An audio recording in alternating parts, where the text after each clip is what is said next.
Bien, vamos a la palabra del Señor en Mateo capítulo 28, versículos 16 al 29. Es la última parte del Evangelio de Mateo, las últimas palabras del evangelista. Mateo capítulo 28, versículos 16 hasta el versículo 20. Les confirmo, 16 al 20. Voy a leer la palabra del Señor y seguidamente vamos a explicar el contenido de la palabra de Dios. Voy a leer en la versión de la Biblia de las Américas, dice así, Mateo 28 del 16 al 20 hasta finalizar el Evangelio. Dice, pero los 11 discípulos se fueron a Galilea, al monte que Jesús les había señalado. Cuando le vieron, le adoraron, mas algunos dudaron. Y acercándose Jesús les habló diciendo, toda autoridad me ha sido dada en el cielo y en la tierra. Id, pues, y haced discípulos de todas las naciones, bautizándolos en el nombre del Padre, del Hijo y del Espíritu Santo, enseñándoles a guardar todo lo que os he mandado. Y he aquí, yo estoy con vosotros todos los días hasta el fin del mundo. Para que se establezca un reino, se requieren 4 elementos importantes, imprescindibles, para que se establezca un reino. En primer lugar, se necesita un rey. Si no hay un rey que reine, no existe el reino. Pero en segundo lugar, se requiere un pueblo sobre el cual, es decir, los súbditos del rey, para que él reine. Pero además del rey, del pueblo, se necesita la ley, la autoridad, es decir, las pautas por las cuales este rey va a gobernar. De lo contrario, estaríamos ¿en qué? En una anarquía. Nadie quiere vivir en una anarquía. Esta ciudad de Cali estuvo bajo anarquía los meses de mayo, sobre todo, donde todo el mundo hacía lo que quería y no había autoridad. Era caótico. Por eso se requiere una ley. Pero además de un rey, de un pueblo, de una ley, un cuarto elemento se requiere para que haya un reino, y es un territorio. Se requiere un lugar donde establecer el reino. Ahora, esto es precisamente lo que vemos en el Antiguo Testamento. En el Antiguo Testamento, el Rey Eterno es el creador del cielo y de la tierra, y Él es el Rey del universo. Él es creador y demanda adoración. Pero este rey reúne a su pueblo, reúne a un pueblo para reinar sobre él. Es lo que vemos a partir de Génesis capítulo 12. Abraham es convocado para bendecir a las familias de la tierra. En Génesis capítulo 15 vemos cómo Dios hace un pacto con Abraham, pero también le señala que de su descendencia irá ¿a dónde? A Egipto y será cautiva. Pero eso lo vemos en Éxodo. Vemos como el pueblo de Dios se multiplica. Recuerdan que Moisés iba a ser sacrificado porque había una ley de Faraón que los niños debían morir. Pero Dios preserva a su pueblo. Es decir, entraron 30 personas, dice Éxodo capítulo 1, pero salieron millones, porque Dios estaba construyendo el pueblo donde reinar. Pero además, el Señor libera a su pueblo, y es muy importante entender que antes de recibir la ley, fueron liberados por Dios, como el día de la primera Pascua. Fueron sacados de Egipto, ese día en que los primogénitos, con la última plaga de Egipto, los primogénitos murieron, y entonces aquellos que tenían los dinteles untados de sangre, el ángel de la muerte, dice Éxodo, no pasaría por ellos. Ese pueblo es preservado y pasa el Mar Rojo con poder de Dios y llega ¿a dónde? Al desierto. En el desierto vemos como Éxodo capítulo 20, Moisés recibe la ley de Dios. Recibe los mandamientos. Es decir, que el rey ya tiene a su pueblo, lo reúne y les da la ley solamente después de salvarlos. Eso es muy importante. La ley de Dios establece las pautas para relacionarse el pueblo con el rey. Entonces, cuando vemos la descripción que da el Antiguo Testamento en el libro de Levítico, por ejemplo, vemos cómo los campamentos de Israel están organizados y en el centro está el tabernáculo, es decir, el rey está entre ellos. Y el lugar santísimo, es decir, donde está el arca, donde está la Shekinah, se dice teológicamente, donde los querubines juntan sus alas, está la presencia del rey. Solo podía acceder a ese lugar el sumo sacerdote una vez al año para encontrarse con el rey y presentar sangre para poder relacionarse con ese rey eterno. Ese lugar santísimo es el lugar de acceso solamente exclusivo para el rey, porque era enchapado en oro todo. El rey no puede morar en otro lugar que no sea oro puro en esta tierra. Estaba la columna de fuego en la noche que señalaba que el rey estaba con ellos, el Dios del cielo, y la columna y la nube en el día, para resguardar también y para señalarles que la presencia de Dios, del rey, estaba con su pueblo. Ahora, ¿qué nos faltaba entonces? ¿Qué nos falta allí?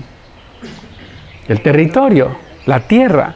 Por eso es que vemos el avance del Antiguo Testamento, como Josué avanza con los ejércitos de Dios a tomar la tierra para asentar al pueblo de Dios, la tierra prometida, la tierra de Canaán. Por eso Josué avanza con sus ejércitos, el ejército de Dios, para llegar a la tierra y establecer al pueblo. Al establecerse en Canaán, entonces vemos que el pueblo pide un rey humano, en Primera de Samuel. Y el Señor, ¿qué les dice? No te preocupes, Samuel, me están cambiando a mí al rey por un rey humano. Piden un rey conforme al corazón de ellos, un rey conforme a las naciones. Y Dios se los concede. A veces Dios castiga concediendo lo que pedimos. Es un poco sarcástico, pero Dios es también irónico. Piden un rey, me están cambiando por un rey, les voy a dar un rey. ¿Y les dio a quién? A Saúl. Pero Saúl finalmente condujo al pueblo a las batallas. ¿Y cómo terminó ese rey conforme a ellos, a los pueblos? Era alto Saúl, era fornido, era esbelto, tenía pinta de rey, ¿cierto? Pero ese rey se suicidó al final, fue vergonzoso Saúl. Entonces, Dios, que sigue reinando a su pueblo, escoge un rey conforme a su corazón, David. ¿Por qué? Porque Dios va a seguir reinando, pero a través de un rey humano. Dios promete a David que su reino sería para siempre. Y es importante que lo veamos en la palabra de Dios. En 2 de Samuel, capítulo 7, Dios hace un pacto con David. Dice el versículo 8 del 2 de Samuel, capítulo 7. Ahora pues, así dirás a mi siervo David, así dice el Señor de los ejércitos, yo te tomé del pastizal de seguir las ovejas para que fueras príncipe sobre mi pueblo Israel, y he estado contigo por donde quiera que has ido, y he exterminado a todos tus enemigos de delante de ti, y haré de ti un gran nombre como el nombre de los grandes que hay en la tierra. Pero más adelante dice en el versículo 13, versículo 12 de 2 de Samuel 7, cuando tus días se cumplan y reposes con tus padres, levantaré de tu descendiente después de ti, el cual saldrá de tus entrañas, y estableceré su reino. Él edificará casa a mi nombre, y yo estableceré el trono de su reino para siempre. Yo seré padre para él, y él será hijo para mí. A primera vista pareciera que el descendiente, ¿quién es? Salomón. Pero el reino de Salomón no es para siempre. Está hablando de Jesucristo, el hijo de David. Por eso Bartimeo decía: Jesús, hijo de David, ten misericordia de mí. Porque el Mesías vendría del linaje de David. Ahora, la gran comisión, volviendo a nuestro texto de Mateo 28, la gran comisión es el llamado del Rey Eterno ¿a qué? A someter a sus enemigos para que se rindan a Él.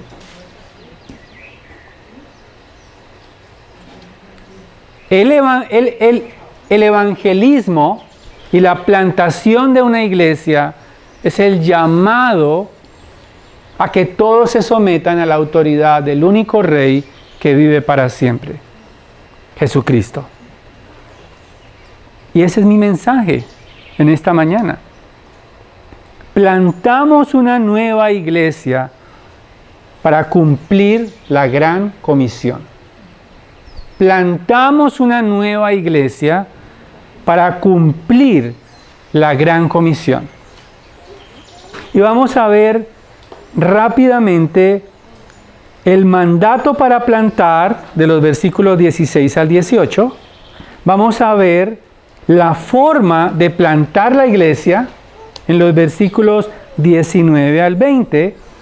Y vamos a ver el respaldo para plantar en los versículos, la segunda parte del versículo 20.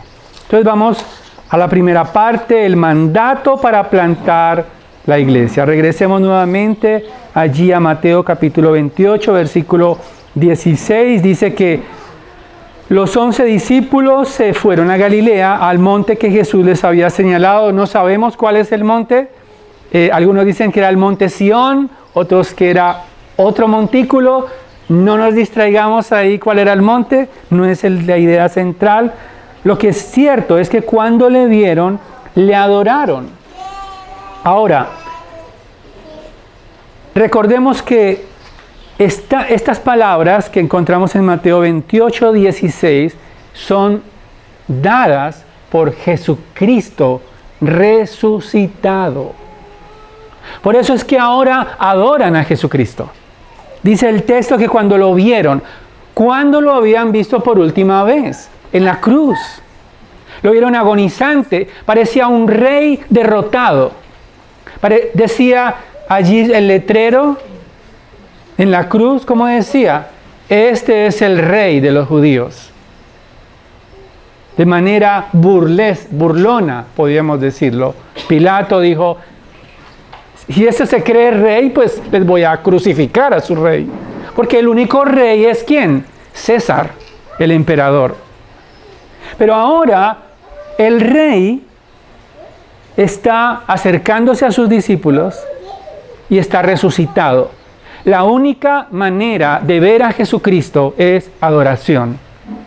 La única manera de encontrarnos con Jesucristo resucitado es adorándole. No como algunos dicen por ahí que Jesús es su copiloto. No como dándole órdenes a Jesucristo. Tienen que postrarse ante el Rey. ¿Por qué? Versículo 18.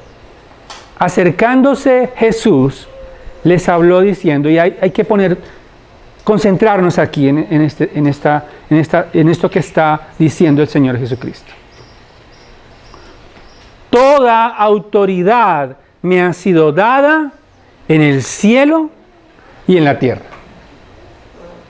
En otras palabras, la resurrección de Jesucristo le otorgó la ratificación de que Él es el Hijo de Dios.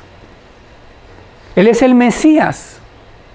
La resurrección de Jesucristo es la atribución, Él recibió toda autoridad, es decir, que toda la autoridad de los cielos, los ángeles, los arcángeles, los querubines, como vemos en Apocalipsis, se rinden ante Él.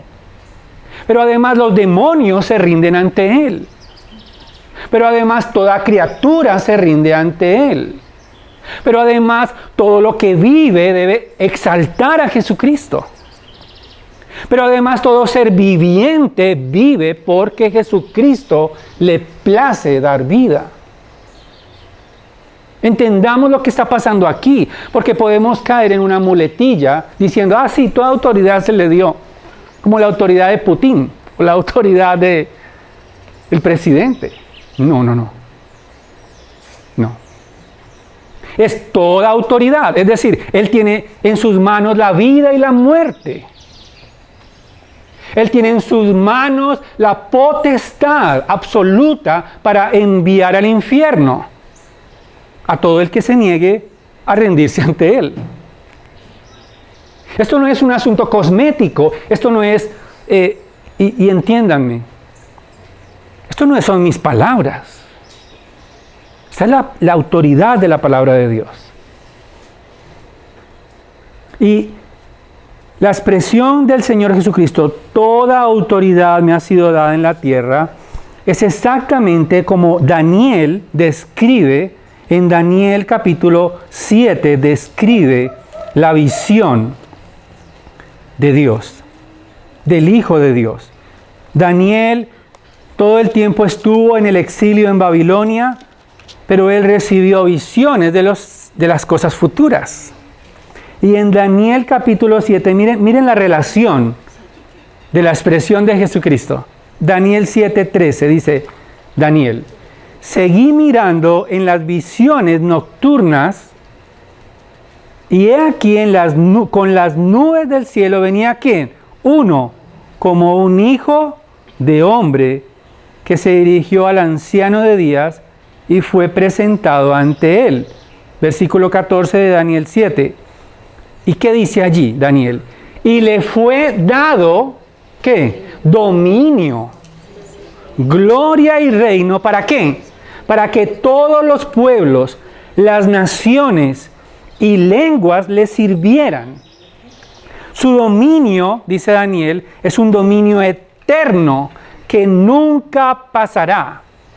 Y su reino, uno que no será destruido. En otras palabras, el Señor Jesucristo está diciendo, ya he recibido el dominio del que hablaba Daniel.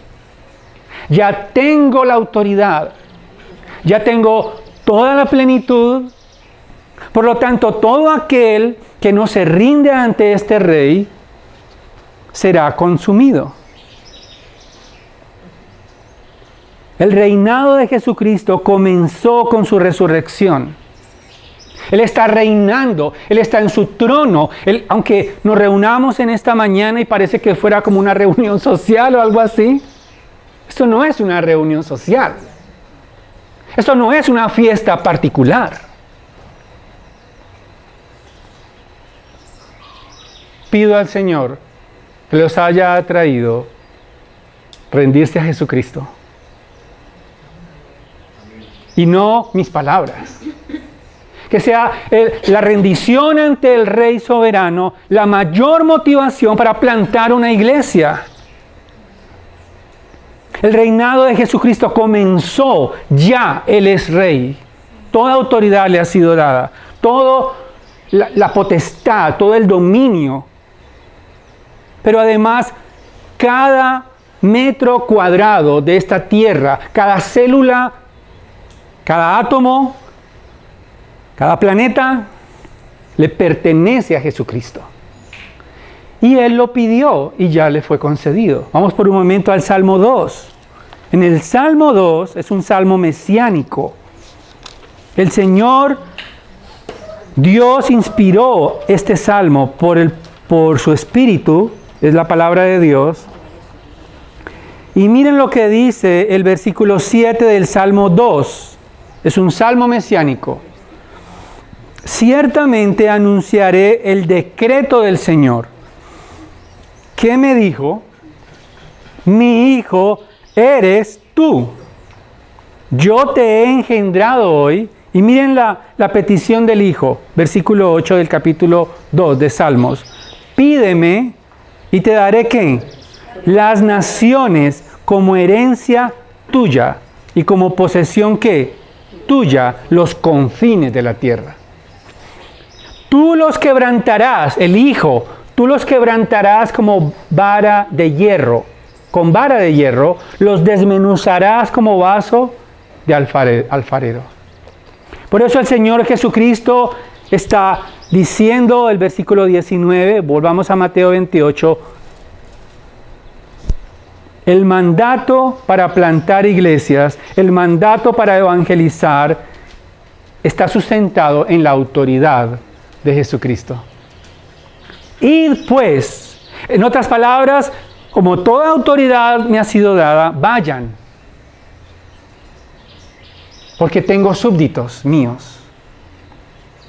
Y haced discípulos, ¿de dónde? De todas las naciones. De todas las naciones.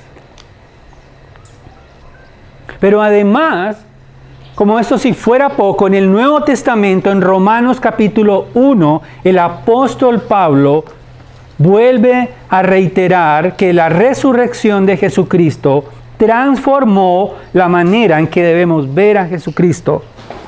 Romanos capítulo 1, versículo 2, dice, voy a leer desde el 1 al 3. Romanos capítulo 1, versículo 1 al 3. Pablo, siervo de Cristo Jesús, llamado a ser apóstol, apartado para el evangelio de Dios, que él ya había prometido por medio de sus profetas en las Santas Escrituras.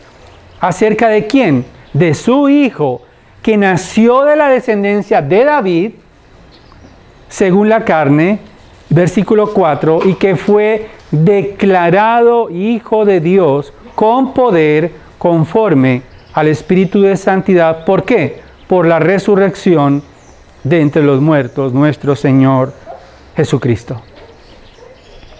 El Hijo de Dios ha sido declarado Rey. Eso es un título. Hijo de Dios es el Rey del universo.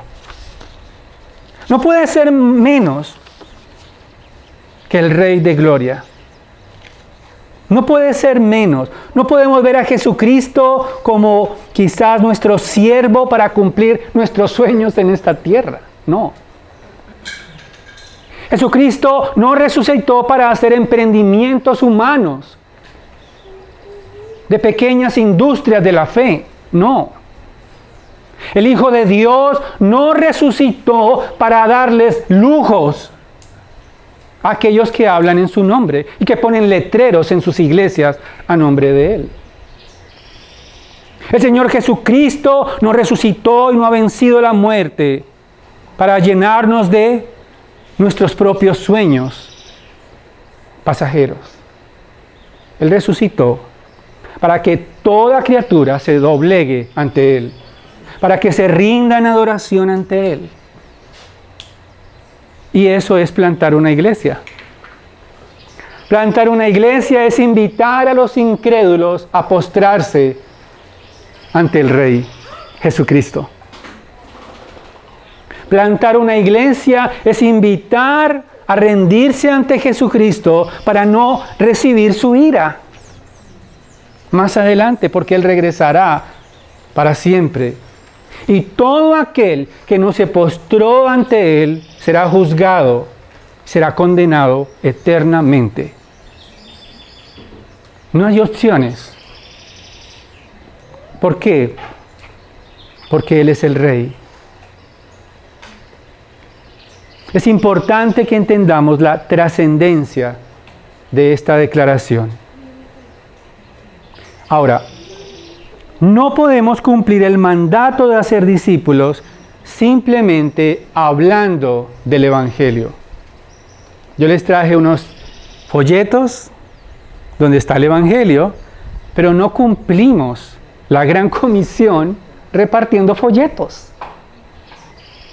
Es bueno, yo los reparto y los explico, pero eso no se cumple la gran comisión así. ¿Por qué? Porque la manera de cumplir la gran comisión es plantando iglesias. No hay otra manera de cumplir la gran comisión. Y eso nos lleva al segundo punto.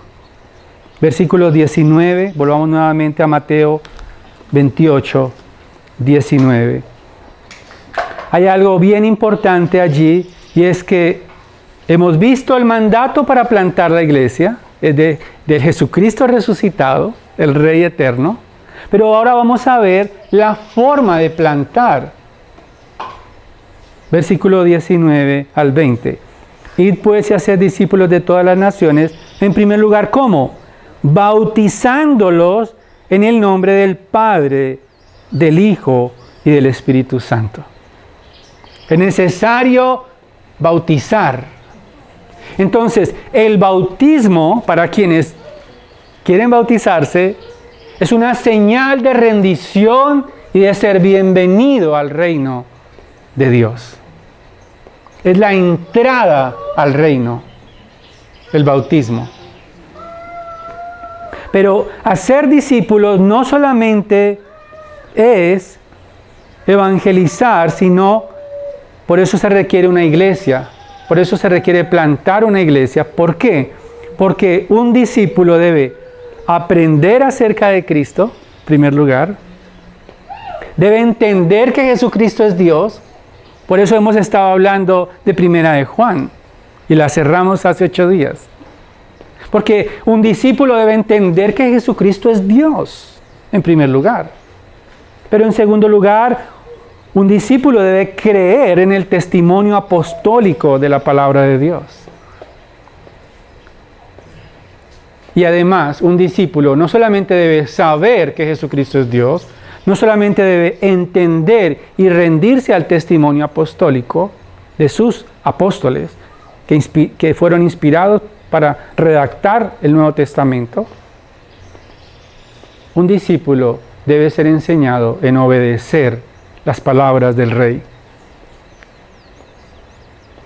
Porque la única manera de ser súbditos del Rey es obedeciendo los mandatos del Rey. El Señor Jesucristo dijo: el que me ama, mi palabra guardará. Y vendremos a Él y haremos morada con Él. Hemos recibido un mandato para hacer discípulos. Y los discípulos responden a la declaración del Rey, ¿cómo? Bautizándose.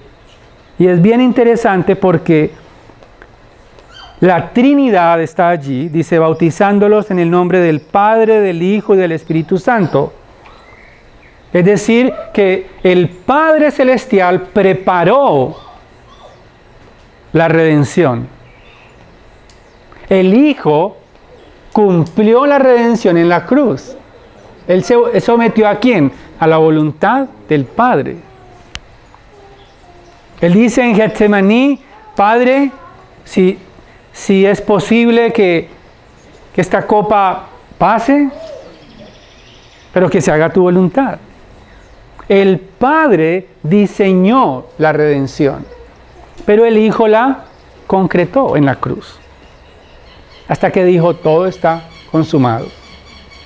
Pero el Espíritu de Dios es el que implanta la redención en nuestros corazones.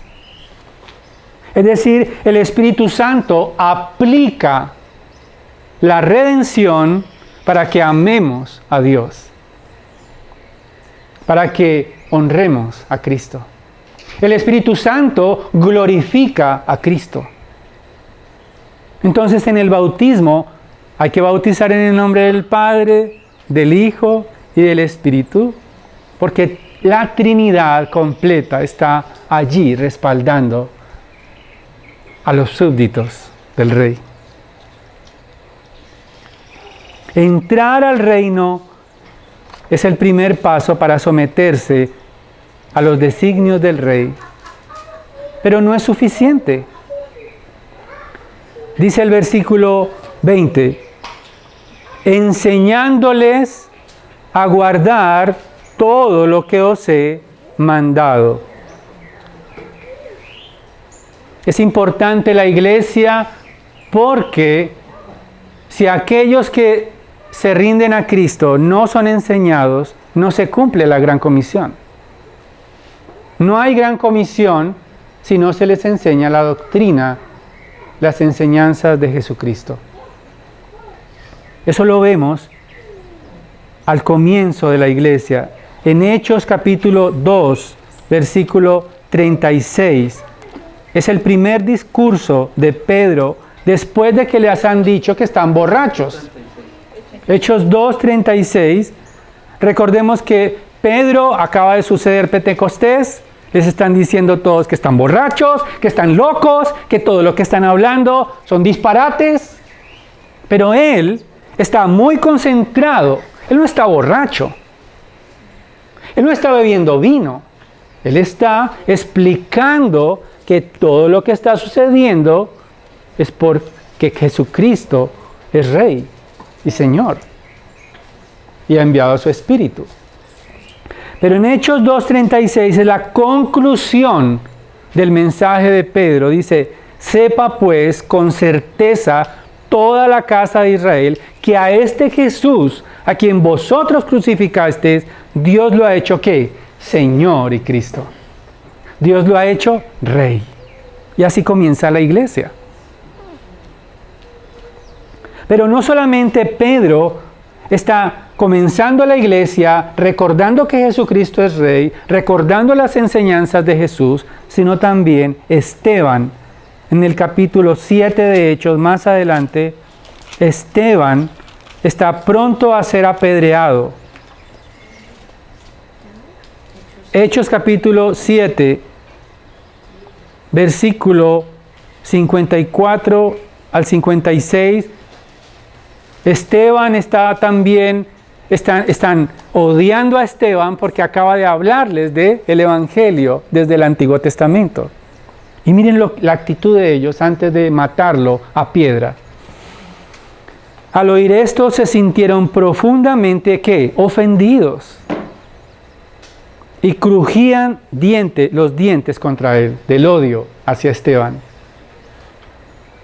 Pero Esteban, lleno del Espíritu Santo, fijos los ojos en el cielo, vio la gloria de Dios y a Jesús de pie a la diestra de Dios.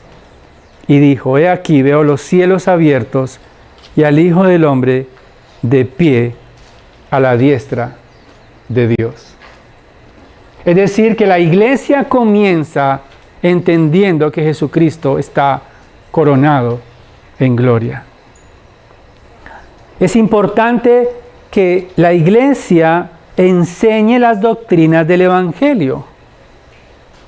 Eso es lo que hace el apóstol Pablo en sus cartas.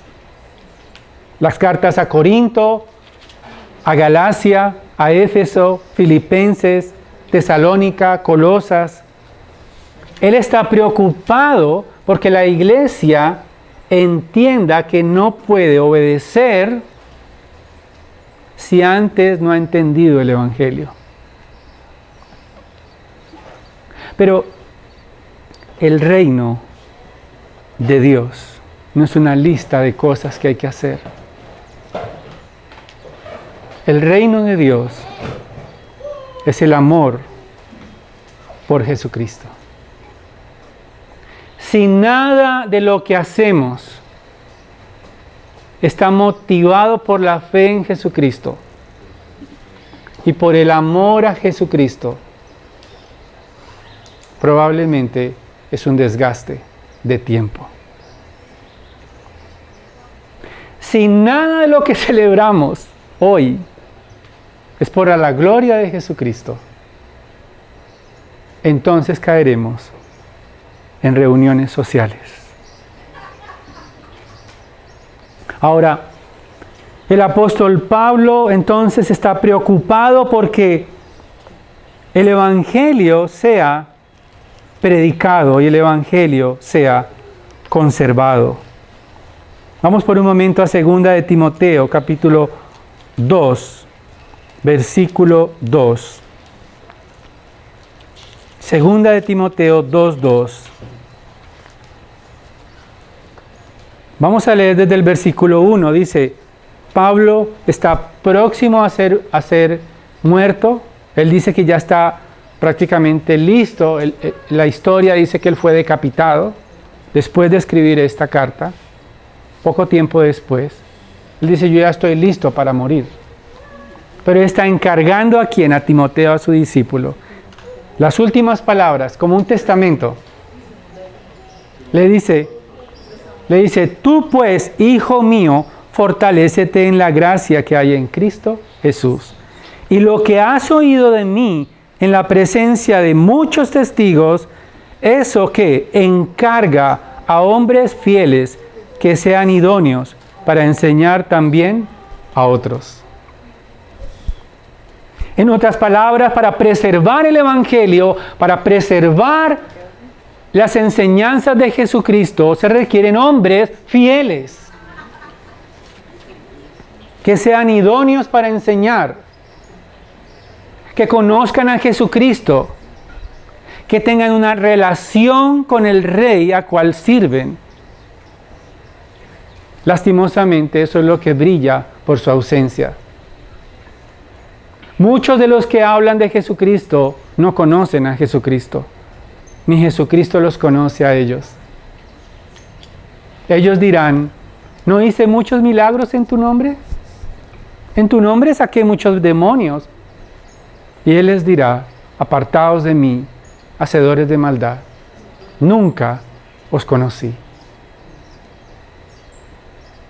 Tienen el nombre de Jesucristo en sus iglesias, pero Jesucristo jamás ha estado allí. Han escuchado las ideas humanas, pero el Evangelio no tiene nada que ver con lo humano, porque es morir a nosotros mismos. Es totalmente contrario a lo que está pasando en las iglesias ahora, donde se ensalza el ego, donde todo el mundo sale recargado porque se siente bien consigo mismo. Jamás les hablan de arrepentimiento. Todos tienen cita para ser entretenidos allí, porque hay que atender bien a los clientes. Se requieren hombres fieles, aptos para enseñar la palabra de Dios, no para enseñar sus propias ideas.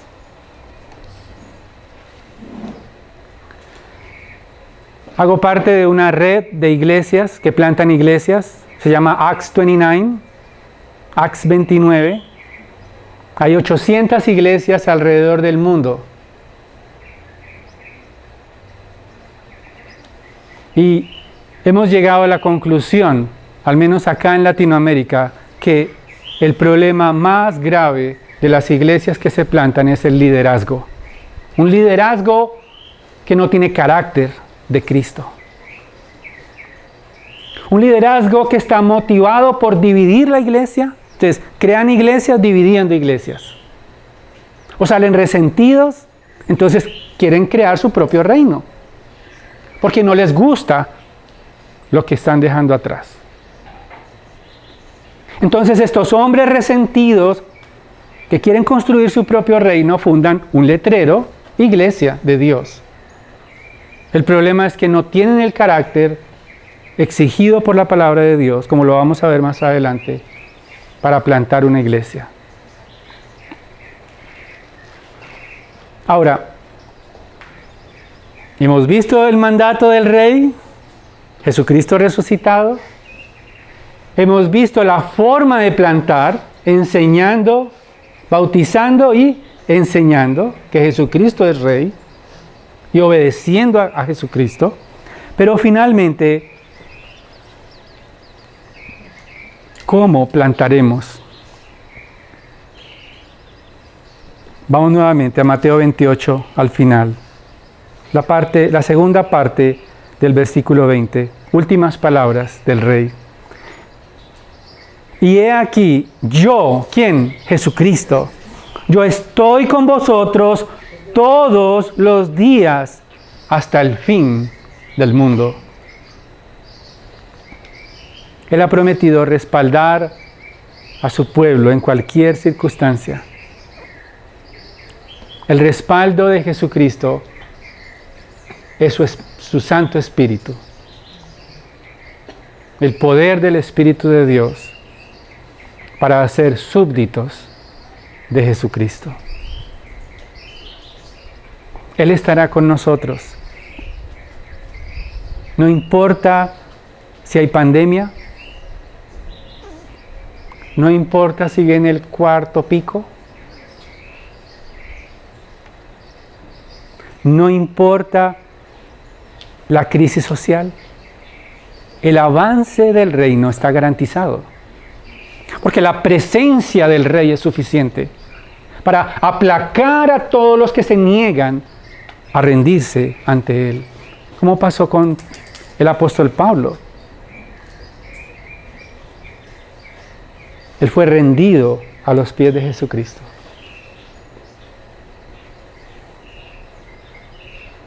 No importa que haya calentamiento global, ahora se habla del calentamiento global, pero ¿saben qué me preocupa más que el calentamiento global?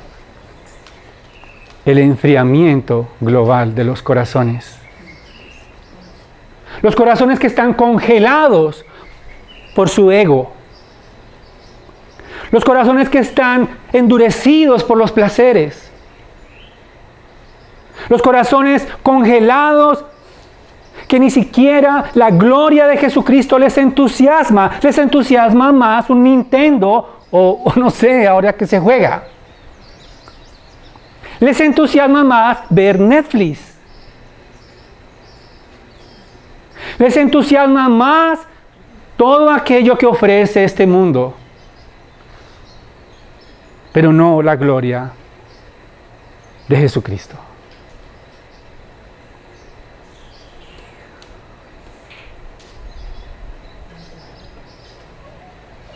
El Rey respaldará su palabra.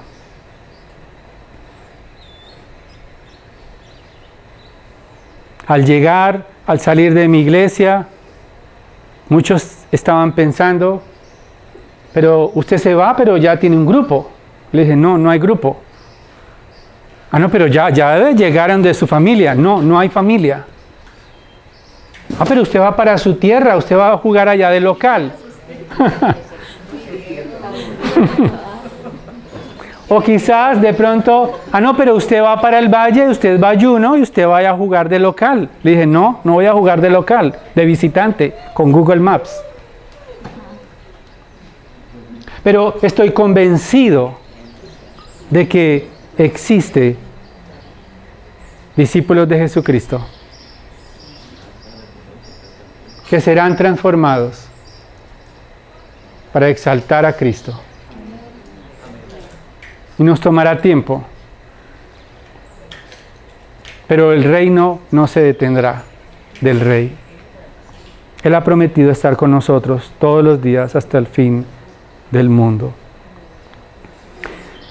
Es probable que hayas pensado en el pasado que una iglesia es un edificio muy bonito con sillas reclinables o algo así, aunque ya pocos tienen esas sillas.